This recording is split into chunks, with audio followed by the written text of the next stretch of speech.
You ready? We're gonna count of three. 1, 2, 3. Shit, I don't remember it.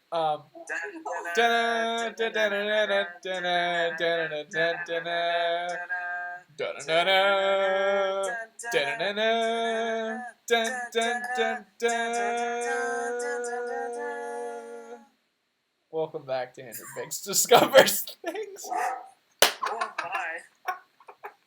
Oh, now they're both here. They really didn't like that. They're like, where is it coming from? They are. They're staring at the window that I'm by. Oh, no. No. This is alcohol. Well, I didn't expect to have 4 guests on the show today, but I'm excited. Hello, what's your name? The one in front is Winston, and the one in the back is Bjorn.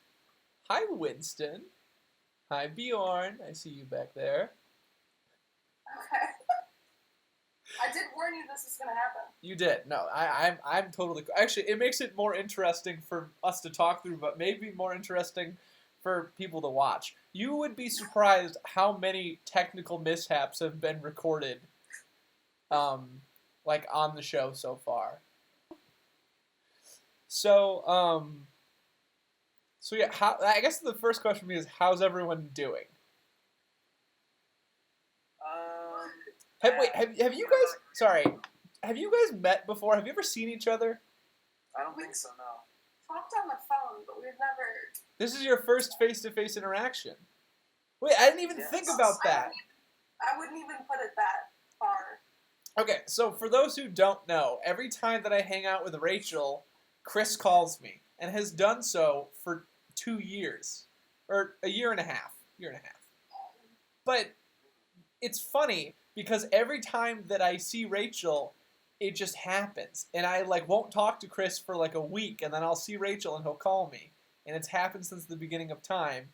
So much so that Rachel and Chris knew each other, but had not ever seen face-to-face up until this moment. But they were also comfortable enough to come on the show together because of their interactions.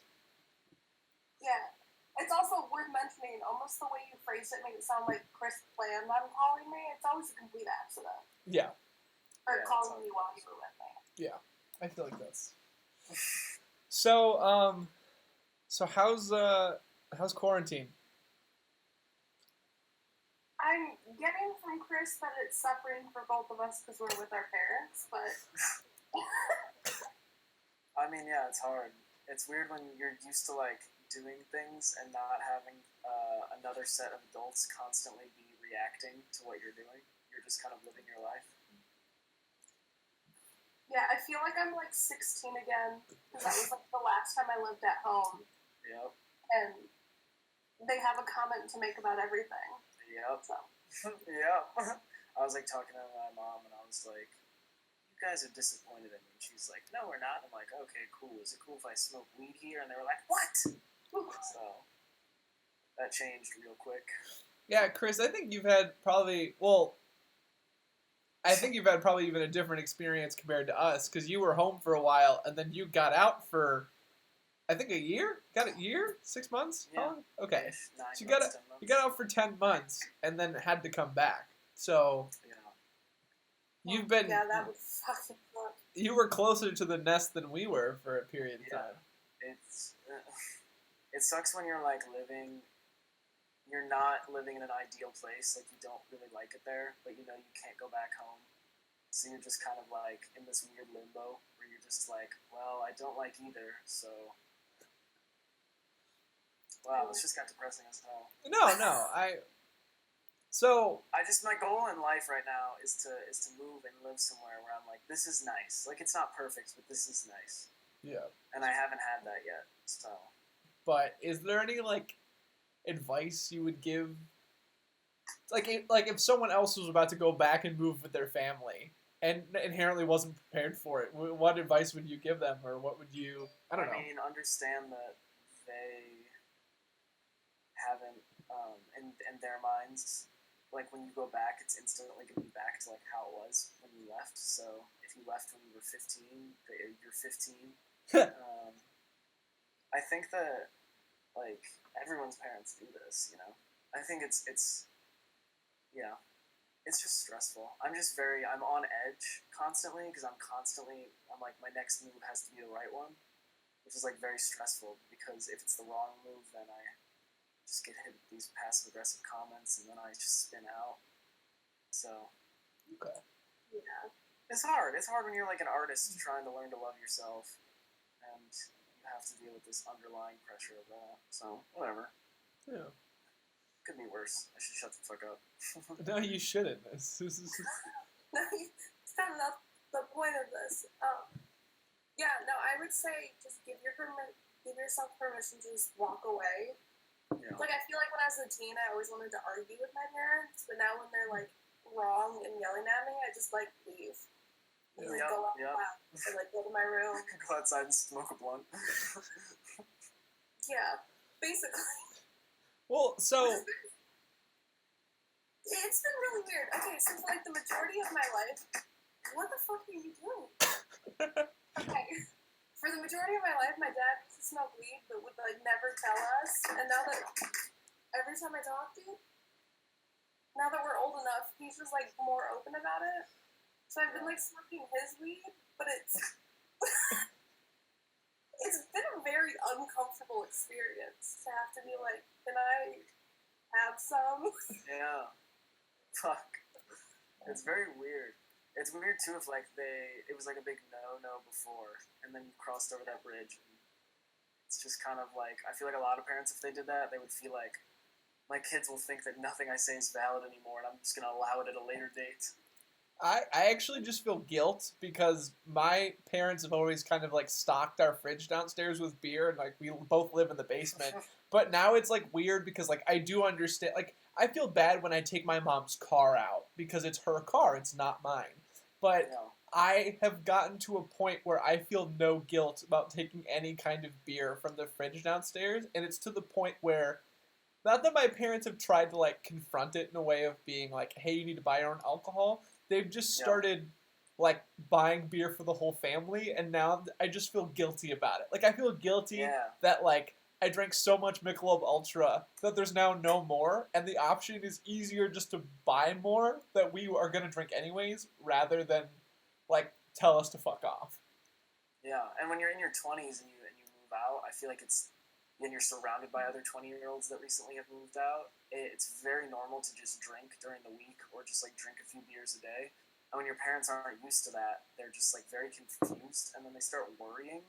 Like I came home off quarantine and I've been like partying in Chicago, you know, the last 10 months, and I just drink a beer at like 3 p.m. just because, I don't know, there's beer and there's nothing to do. And they're just like, whoa, why is he doing that? Like, is there a reason? It's Tuesday. Like, I don't know, but I just didn't even think of it. I just was like, it's just a beer. I don't know. Well, and it's funny because like we wouldn't look at like some kid at Michigan who's tailgating who starts drinking at 7:30 in the morning as like being concerning, but No. and that's actually, I went to a tailgate at University of Michigan and I watched some people get really messed up, and I was surprised that none of the parents who were on the porch were like, hey, I think that kid threw up. That's a little concerning. Well, I mean, it's college, though. People just do that. Yeah. But, like, I think all of our parents, they grew up around beer and shit in college. I don't think all of our parents were like, weed. Well, at least 2/3 of us. So I guess I have a relevant question for both of you then. Not in like a tipsy, like a what are your tips kind of way, but Not in a tipsy way. not in a tipsy way. As far as like managing mental health, okay, like during the quarantine or even just during like different periods of your life, is there anything that you're finding that's like really helpful towards that, or things that are really unhelpful? I'm doing so poorly. I think I've had more beer than water. Oh my god. Is your computer okay? Yeah, it's fine. Wait, is that your computer or your phone? No, that was my computer. Oh my god. Dogs do This that. little bitch. He just took it down. He was like, oh. And you know what? He feels no remorse. Thankfully, I have a case on my laptop because he's done that before. But Wow. it's fine. That was literally heavy, you know, because it hit the floor. So I guess it sounds like there's very minimal I mean, management. I've been trying to like go on a run every day, and that's been helpful. I would say try and manage your sleep schedule, but I'm not doing a good job with that. So Yeah. I don't know that I really can lecture that, considering I've done such a shit job myself. I think that's kind of a misconception kind of thing, is that I think as people, we get really caught up on the idea that, like, if we're not doing something correctly, then it's really weird to tell other people to not do that. But I think there's also a convention in which, like, even if you don't sleep well, you still understand that you need to sleep well, and if someone told you that they hadn't slept for a week, you would still probably tell them, like, hey, you should probably go to bed. Yeah. And I think that's where... You go. Oh, sorry. I think also just being, like, forgiving of yourself. Like, I've seen, like, a lot of, like, shitty tweets lately that are like, oh my god, I'm gaining so much weight, or, like, I'm not being productive, and it's like, that's fine. Yeah. Like, there's a lot going on, and you don't need to be on the top of your game just because you have extra time. Yeah.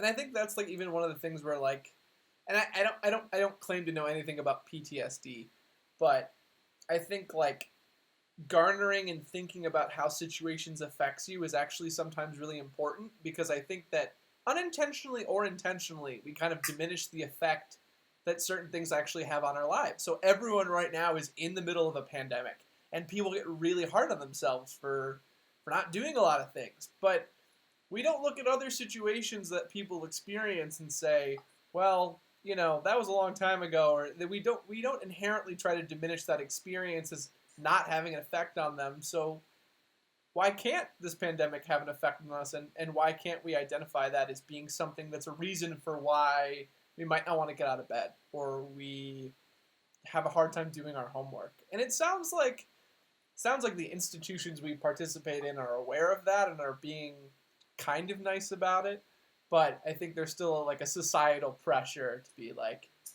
you better be raking leaves every day with all your free time, buddy boy. Yeah. I think a lot of that is also, you know, coming from inside the house, so to speak. Like, I'm putting the pressure on myself, and then, like, people I'm around are putting the pressure on me. And it's not... What's crazy is, like, and I see something that I find fascinating is there's so many entertainers that are used to, like, selling out, like, stadiums and things like that, and, you know, being very well known publicly, that are doing all of these, like, scheduled, structured live shows on, like, Instagram Live and Facebook and stuff. And, you know, I want to say with a disclaimer, I've been streaming video games all the time. But, anyways, something that I find fascinating about that, though, is I just think, you know, if you lived a life like that, where you're an entertainer on a mass scale, wouldn't you see this as an excuse to finally get a break from everything? Because you literally have to be. It's crazy to me that someone would want to instantly just start trying to, like, perform in this less interactive way, in this, like, it's like, it feels like you're getting, like, the Walmart version of, like, a concert on these, like, I don't know, maybe I'm just being cynical. I'm not even saying, like, I'm upset about the content, but I'm just saying, like, I wish people would understand that, like, sometimes, like, isolation isn't a bad thing, and if you take time to do absolutely nothing at points in your life, and just take weeks to meditate, I think that you can produce some of, like, the best art that this world has ever seen. And I think so many artists now are constantly trying to pump out art to the point where even when we're in a global crisis, they're still trying to give us their top 40s hits via Facebook Live.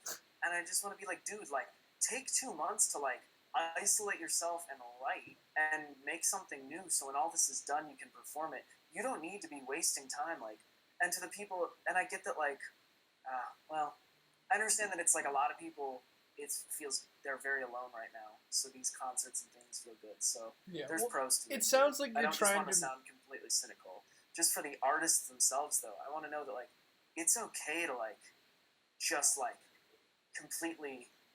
I mean, like you look at like Dave Chappelle. The dude was at the peak of his career during Chappelle's show, and then he just drops off the face of the earth, to work on his mental health or whatever for months on end, years. Everyone was like, "Where the hell did he go? Like, what happened? Did he die? What's going on?" Then he comes back. Look at modern days. He did a $55 million deal with Netflix. So I don't know. Well, and it sounds like you're trying to address the fact that, like, almost like I think in comedians and wanting to like keep that content up or keep that kind of exposure is almost maybe not inherently a problem to address, but a question to ask in like, why are they continuing to do this? Like, if they're doing it for their own fun, then great. But if they're doing it because they feel this sense of pressure to continue this content, I wonder what that does for their mental health and how that makes them feel. That was a better way of putting it. I should have said there's a difference between an entertainer doing it because they just want to, and then the pressure. I guess the angle I was looking at was if they're feeling a pressure, like they don't actually want to do it, but they just feel the need to please their fans, and that's not what's best for them. I wasn't saying like shame on you for wanting to entertain and you exercising that right with your platform. Like that's literally what I've been doing. But I just was throwing it out there that we should really be promoting this idea of like if you don't feel well and you feel sad and stressed, it's okay to like chill in the woods for 30 days or some shit, become a lumberjack, like. Because personally, I don't find most of these live shows. Now, granted, again, I've been going on Facebook Live, and I'm fully aware that they're not the most entertaining thing in the world. I just don't think that it's nearly the quality that it could be if this was not Instagram Live. So I'm just kind of like, you all right there? Like, whatever. I don't know. I'm just thinking out loud. Maybe I'm wrong. No, I don't think you are at all. And I think you address like, and even this is actually a problem maybe in design a little bit, but like expedient content doesn't inherently make it like bad, but expedient content can sometimes just be subpar, and it's like, why are you why do you feel the need to make expedient content? And that's actually a problem that I have sometimes, where I want to make something quickly, and sometimes it's okay. I mean, you can sketch something and it's perfect, but I think other times taking the time to make it good is like worth it. Yeah. But that's fair. On the opposite spectrum, I am an extreme introvert or extrovert. God damn. And being locked inside this whole time with like bare minimum interaction has been killing me. Yeah. And I think if I had the platform to like stream every day and actually interact with people, I absolutely would be. Yeah. Like, I call someone at least once a day, and it's usually for a couple hours because I need that interaction. I kind of get the opposite, where like I'm usually the type of person that like takes 6 months and makes a plan every day for every week for 6 months. But the minute I get quarantined, I don't call anybody. I mean, this interaction is the most interaction I've had all day with someone other than my family, who I've seen every day for a month and a half. So it's very odd being an extrovert for me right now, because I don't feel really like I'm drowning as much as I thought I would be. Yeah. Which is very... Not to, like, put anything on you, but, like, you get along with your family, though, right? That's... Okay, yeah. That's a very good point. I'm not having fulfilling interactions with mine. Yeah, which I think is definitely, like, the privilege I get by being home right now. Like, my parents are very kind to me, and I enjoy being around them. So I think we're getting along a lot better than most people I know, which is definitely something to acknowledge. But so, I just lost my train of thought. So quarantine's been kind of zany, sounds like, or at least it sounds like it's been a little difficult. I mean, it's just like the things that are, I think, the most important in life. Just like, really just wholesome human interaction, just hanging out with friends and family. How the fuck do you do that if you're fucking... I'm tired of the Zoom calls. I'm tired of the... I shouldn't be saying this as we're on a video call right now. That was my point. But it's like we're I'm tired of the video calls. No. But it's like, it's just a little, makes me feel like I'm living in a fucking simulation. Well, so It's very weird. I don't know if I'm supposed to, like, I don't know. well, I got a question about that, or at least okay, we're all creatives in this situation between us being graphic designers and you being a comedian and a content maker, Chris. And I would say, do you find that because I think there was a difference between creative outlets and like your job. Like, I can design a logo for a client and I can also make an illustration for myself. And sometimes they're the same, but a lot of times they're not. But I would say, do you think that you're getting more into those creative outlets or less? Or how is your experience? Like, how has your experience been like working on creative homework? Let's say. I mean, I'm in a bit of a weird situation because I've had a really, really rough last few months. This winter I get really, every single winter, I get really, really, really depressed. I don't know how to stop it. It's really crazy. Like, I'll every winter, at the end of every winter, I'm like, I'm not going to let that happen again. And then as soon as winter rolls around, it's really bad. So I kind of got my ass kicked and was struggling to keep a job and things like that. So I had this on paper really open schedule, but it's really weird because what I've been going through in quarantine is really similar to what I was going through this last winter of just me sitting and not being productive. But I feel weirdly like a lot less pressure because everyone else is already inside. So it's like, I just tell myself, like, I'm not so hard on myself about not being as productive because I just tell myself everyone's going through this. So it feels like weirdly more productive in a lot of ways. But creating content's hard if you're just sitting inside. Like, I hate generating material, and I'm like, oh, guys, here's a coronavirus joke. When I get back to the mics, this will definitely not be talked about. I just want to be like, dude, I wrote this, like, joke about, like, something about coronavirus and if God has Cash App or something, and I just, like, I'm gonna start crying after I wrote it. I was like, this is the stupidest shit I've ever wrote. Like, I fucking hate this. Like, oh, does God have Cash App? Let's bribe him. Like, ugh. Stop. Like, what is going on? Like, am I losing my fucking mind? So I'm just trying really hard to, like, write, but only write if it has nothing to do with coronavirus because I'm trying to do something different. And I know that I just feel like everyone's going to have, not that there's anything wrong with, it's like Donald Trump impressions in sketch comedy. I'm like, Yeah. Can we just take a break? Like, I've seen every variation of a Donald Trump impression known to man. I've seen, I'm sounding so cynical. I'm very frustrated with a lot going on right now. I'm in a bad mood today. Can we just not? Let's just get the camera off and breathe it out. Let's just listen. I sound so mean. I'm not normally like this. Dude, I'm no. You're really not. I mean, there is. You're really not. It's really not that that Alec bad. Baldwin, like SNL did a home show where they did it from their home, their webcams, and they did a call-in where Alec Baldwin called in, and he said like the Kvefe virus or Kvefe 19, and I closed my laptop and I just was like, Lord have mercy, like. Well, and it was such a bad episode. It was, and I'm trying to be. Dude, how am I going to criticize them? Like, they're all famous, wealthy comedians, whatever. Like, look at what I'm doing. I'm nothing. But I'm just saying, like, I saw that and I was like, dude, people are losing their minds right now. We need to just chill. Like, yeah. I think we've talked quite a bit about, like, creative endeavors, and we've talked a little bit about, like, mental health in the quarantine. And not to say that, like, you're,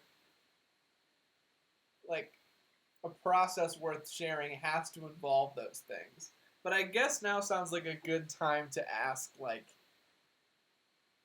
if someone came up to you anytime and asked you for, like, advice or something that you'd be worth sharing, like, what do you think you would say? Chris, you want to go first? Because I have no idea. I mean, just advice in general? Yeah, like, every once in a while, if I meet someone that I really think is, like, inspiring to me, I'll just ask them for like a piece of advice, and I feel really bad because every single time they don't know what to tell me. They literally can't think of anything, and not to say that like those people are any more special than like you guys to ask for that kind of advice, but I found throughout this whole process experience that asking people that question makes them think about themselves in a less like in a more think about themselves in a more objective way. Like, oh, I'm going to think about something that I have worth sharing, and you challenge the person to think about like what they know. Like, you know things about metals and jewelry, Rachel, that I have no idea. And that's something that's like interesting to hear about because I don't know shit about bending metal. And Chris, I can't make jokes to save my life, let alone figure out how to make a Twitch stream. So the fact that you even like okay, Andrew Biggs discovers things was probably partially inspired by the fact that you ate toast on Facebook Live, and I loved it. And I loved it. So I think undermining that actually may be like a goal of this, is that I think that people undermine their own significance. Fuck your feelings. Fuck your feelings. Fuck your feelings. You're important. Also, Chris, I like that you're wearing a yellow hat as well. I know. I was like, should I have grabbed mine? You have one? Yeah. Of course I do. Drew's like, fuck this, we're restarting. Start from the top. I go to art school. Of course I own a yellow beanie. I will say, I recorded a part 2 to my episode the other day, and the first episode was 30 minutes long, and I was like, this is a lot, we don't have to record much more, I just want to see where it goes. And then me, Kyle, and Mitch talked for 45 minutes. So, like, I don't know if I'm going to break that into 2 episodes or not, but, like, I'm nervous, because we talked about so much. So, I mean, yeah, you can always edit some things, but... Yeah, I'm going to edit out just that. Just that moment. What about when my dog made my computer take a nose? Oh, I'm keeping that in. That's so staying in. And me popping over the back of the couch. Yeah, I think that was my favorite part because me and Chris went and like waited for you to like scream or not, and we were like, Oh, no. I think you overestimate how much I care. in comparison, if I like touch Mur's computer and like pick it up, she'd be like, careful. And I'm like, okay. Like, I'm the person who carries it by the screen through the hallway. I do too, and Mur hates it because she's like, you can do that. She hates it. What? Yeah. He told me one time that she hates it. And in all honesty, I am wrong for ever touching her computer in a way that's not like both hands in my arms carrying it like a babe. But now I feel bad when I do it to my own computer because I'm like, am I abusing you, you poor thing? And then I'll like pick it up and shake it. Anyways, your question about advice.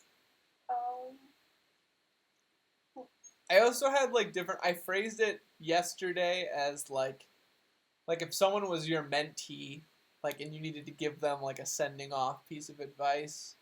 The way I described it in the beginning was like, I want you to share with me a step-by-step process that is like worth telling. Like, what is something you think is like is worth sharing with the world? And even sometimes, I think it can just be a way of like taking a shot at explaining something you know but haven't thought about. I mean, I think something that a lot of people fuck up, myself included, disclaimer, myself big time with this.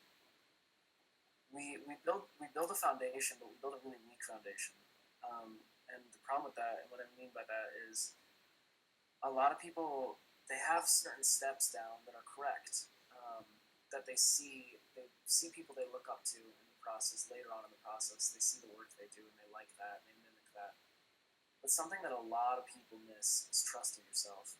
And I know I might have mentioned this to you, I think, but when you learn to trust yourself and you build that foundation, and that's an underlying part of you in every action that you take, and that will show through your actions. So anytime someone says something to you that's off-putting or rude or discredits you, if you trust yourself, you can take that and you can brush it off and you can keep moving forward, and that's the key.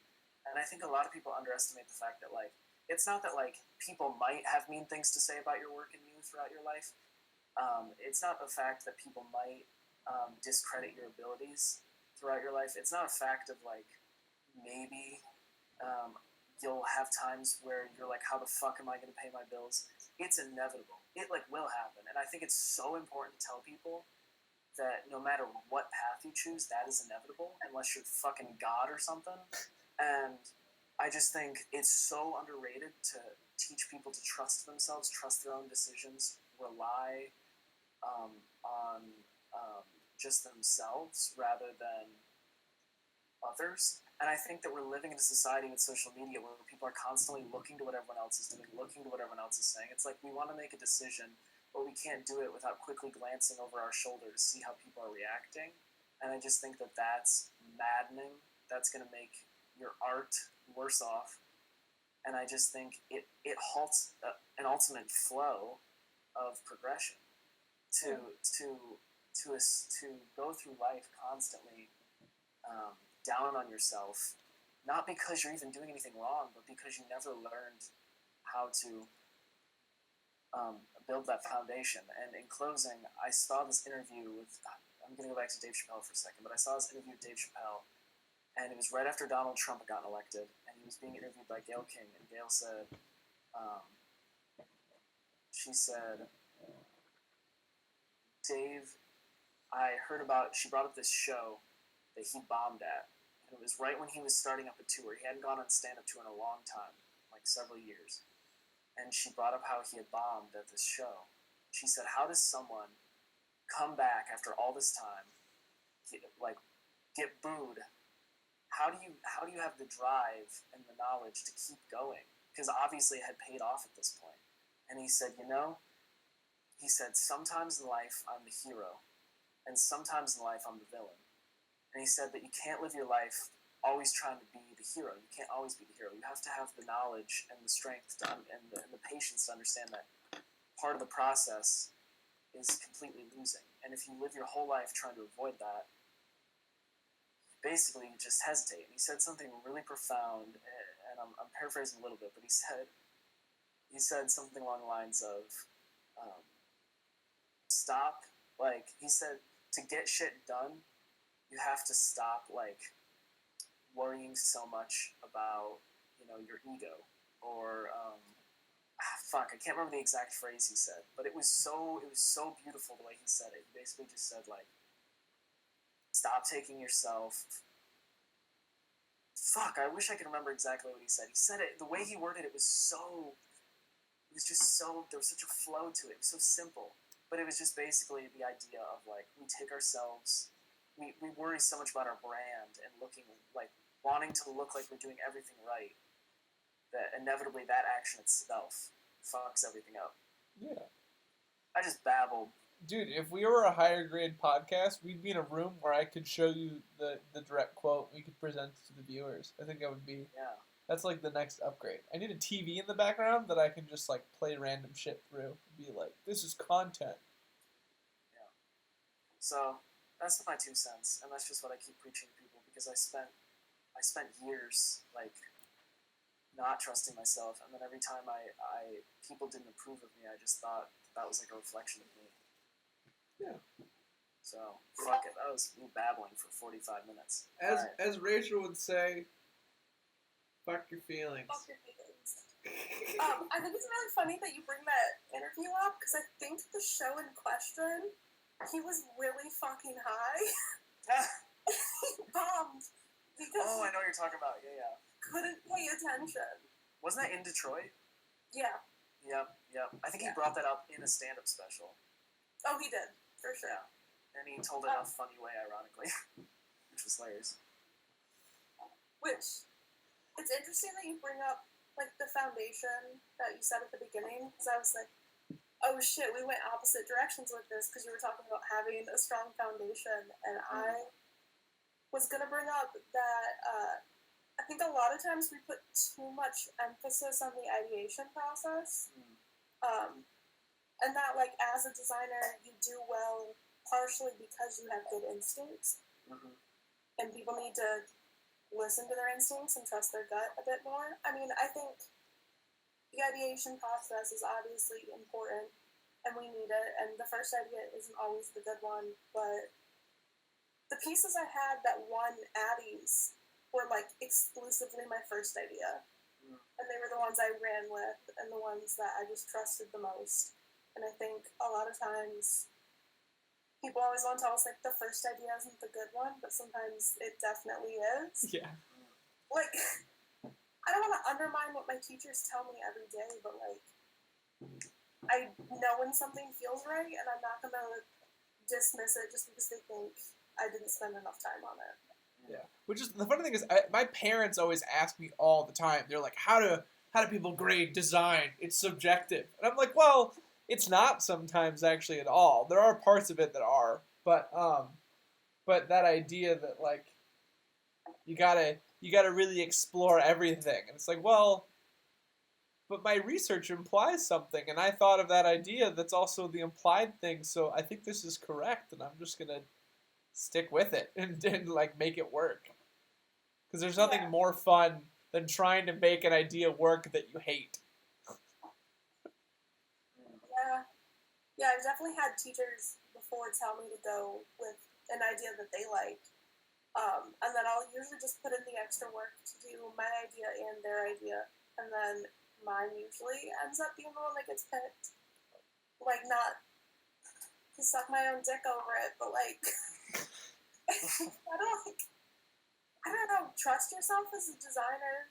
There's a reason you're doing it. There's a reason you've made it this far. Yeah.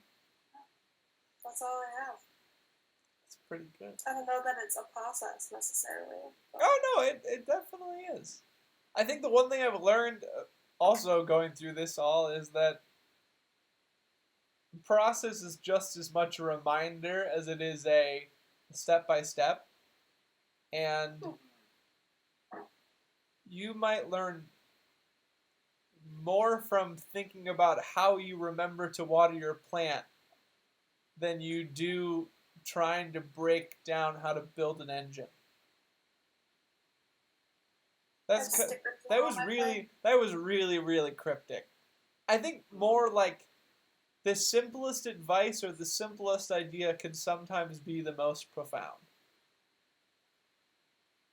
Like everything that I've learned is all about. Me and Chris talked about this in my technical episode, but like everything in process is just A to B. Like, how do we get from one point to the other? That's literally the simplest way to put how we do it. And that idea, I don't know, was more beneficial sometimes than writing for like hours about what I felt about anything in process. So some things can't be taught. Something is instinct. I think a lot of times our favorite artists, we just really love their instinct. Yeah. Like my instinct is to sharpen this pencil using this sand block. You should do that. Do it. Oh shit. Just drawing on the sand block now. Dude, your instincts suck. I'm just kidding. Way to undermine my comment about instincts. Clearly they're not all winners. Some of us, Norman, just aren't cut out for winning, and you'll be used as an example. Also, how old is that sandy block? Oh, no. So this sand block, okay, is what I use for my pogo stick. So the shaft on the pogo stick, the thing that compresses the air, it gets dented. And you want to, every once in a while, sand it so that it's not continuing to dent. Ah. Okay.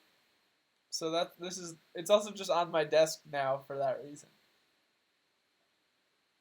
Gotcha. Even though none of my other pogo stuff is down here. Well, I think this has been a productive episode, and it was nice talking to you guys. It was nice discovering. I keep forgetting that the show is called Andrew Biggs Discovers Things, and I never start the episode with that. I just, start talking. Did you Andrew Biggs discover things today? I did. I actually made it Andrew Biggs Discovers Things about the show, and, telling people that the show is going to exist. Oh. So. I don't I don't watch anyone's Instagram stories anymore. Snapchat. I don't do Instagram. definitely don't watch anyone's Snapchat. I don't even think I have the app anymore. So yeah, this episode, once I edit it, will go up on the internet. We'll put it out there. Cool. Okay.